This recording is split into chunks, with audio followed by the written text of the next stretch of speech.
नमस्कार मित्रांनो, आपल्याला माहिती आहे सध्या लोकसभा निवडणूक 2024ची तयारी सर्वच राज्यांमध्ये जोरदार सुरू आहे। याच्यामध्ये आपल्याला माहिती आहे की लोकसभेची निवडणूक म्हणजे आपल्या देशाचं भवितव्य ठरवणारी आहे। आपला देश कुणाच्या हातात द्यायचा हे ठरवणारी ही निवडणूक आहे।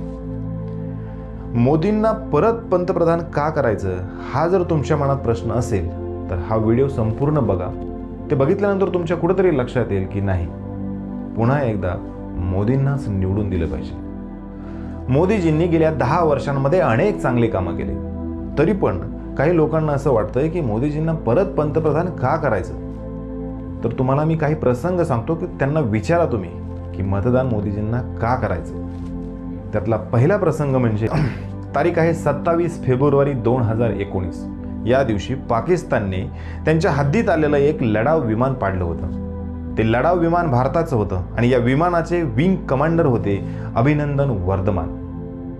त्या दिवशी भारतातल्या प्रत्येकाचं लक्ष लागलं होतं की आता पुढे काय होईल, कारण त्या विंग कमांडरला त्यांनी ताब्यात घेतलं होतं। परंतु आपल्या भारत देशाचं नेतृत्व खंबीर असल्यामुळे, मोदीजींच्या दबदब्यामुळे विंग कमांडर अभिनंदन वर्धमान यांना सुखरूपपणे आपल्या स्वाधीन केलं होतं, आपल्याकडे पाठवून दिलं होतं। त्यानंतर काश्मीरी हिंदूंना विचारा, 370 रद्द केल्यानंतर त्यांच्या आयुष्यात काय बदल झाला, त्यांना किती आता सेफ वाटतंय। त्या काश्मीरी हिंदूंना विचारा, मतदान कोणाला करा। अनेक वर्षांचं स्वप्न पूर्ण झालं, अयोध्येमध्ये राम मंदिर उभा राहिलं। आता अयोध्येमधील संतांना विचारा की मोदींना मतदान करायचं का। कोठारी बंधूंच्या बहिणींना विचारा की पुन्हा नरेंद्र मोदीजींना पंतप्रधान करायचं का। कारण ज्या राम मंदिरासाठी ज्यांच्या भावांनी, कोठारी बंधूंनी आपले प्राण दिले, आपल्याला माहिती आहे 2 नोव्हेंबर 1990 रोजी कारसेवक लाखोंच्या संख्येने बाबरी मस्जिद पाडण्यासाठी निघाले होते। त्यावेळेस हेच कोठारी बंधू दोघजण, राम कुमार कोठारी आणि शरद कोठारी, हे कोलकात्यावरून चालत अयोध्येला गेले होते। ते स्वयंसेवक संघाचे सेवक होते। त्यावेळेस हे लाखोंच्या संख्येने जे कारसेवक चालले होते त्याच्यामध्ये पुढच्या कडेला हे कोठारी बंधू होते। पोलिसांना आदेश होता की मस्जिदीपर्यंत हे कारसेवकांना येऊ द्यायचं नाही, लागलीच तर लाठीचार्ज करा, गोळीबार करा।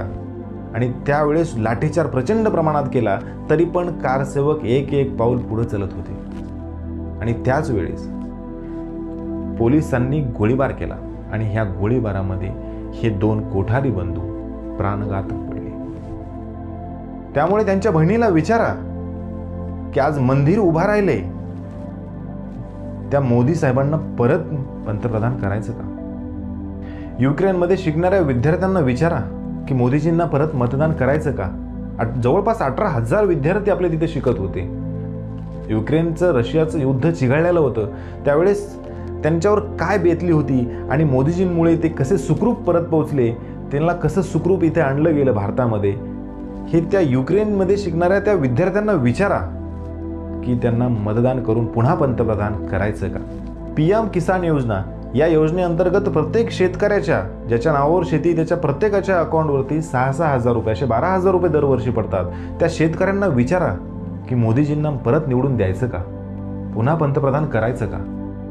इस्रोच्या शास्त्रज्ञांना विचारा, काशी विश्वनाथच्या भक्तांना विचारा, सीमेवर तैनात असलेल्या सैनिकांना विचारा की पुन्हा पंतप्रधान म्हणून नरेंद्र मोदीजींना निवडून द्यायचं का।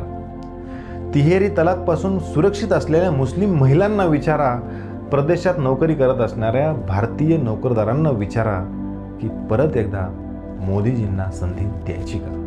द्रुतगती मार्गासारखं मोठमोठ्या रोडचं जाळं विणलं, त्या रोडवरून रोज जाणाऱ्या येणाऱ्या ड्रायव्हरला विचारा की मोदीजींना मतदान करायचं का। कोरोनाच्या काळामध्ये प्रत्येक गरीबाला, प्रत्येकाला फुकटमध्ये राशन दिलं, त्या महिलांना विचारा की मोदीजींना मतदान करायचं का। सगळ्यात महत्त्वाचं म्हणजे ऑक्टोबर 2022 मध्ये 8 माजी नौदल अधिकाऱ्यांना कतार या देशामध्ये अटक केली होती। काही कारणामुळे अटक झाली होती त्यांना, तिथे त्यांना फाशीची शिक्षा सुनावली होती। परंतु त्याच वेळेमध्ये मोदीजींचा संयुक्त अरब येथे 2 दिवसाचा दौरा होता। त्या दौऱ्याच्या 1 दिवस अगोदरच या 8ही जणांना फाशीची शिक्षा रद्द करून सोडून देण्यात आलं होतं।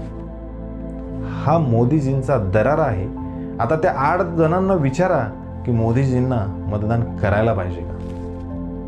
मित्रांनो, देश आपल्या कुणाच्या हातात आहे हे फार महत्त्वाचं आहे. त्यामुळे मित्रांनो, जगभरात जर आपल्याला मान उंचावून जर चालायचं असेल तर मोदींना पुन्हा एकदा पंतप्रधान करण्याशिवाय आपल्याला पर्याय नाही. त्यामुळे अबकी बार 400 पार झालेच पाहिजेत. त्यासाठी प्रत्येकाने महायुतीच्या प्रत्येक उमेदवाराला निवडून द्या आणि मोदीजींना पुन्हा एकदा संधी द्या. जय हिंद, जय महाराष्ट्र.